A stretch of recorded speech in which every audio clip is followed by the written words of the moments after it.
শিক্ষক দীপু প্রথম বর্ষে কমপ্লিট করেছে, তার জন্য 500 টাকা পুরস্কার হচ্ছে নিশাপাশির পক্ষ থেকে।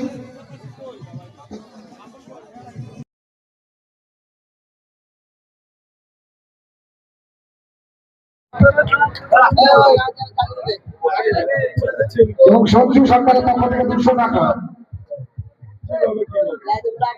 এটি দেওয়া হলো প্রথম পুরস্কার, প্রথম গোলের পুরস্কার। ফাইনালে man of the match Dipuda.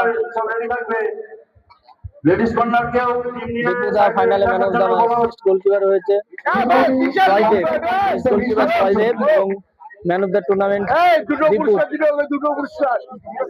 Man of the tournament Dipu. Man of the tournament Bishnu সজ্জনের পক্ষ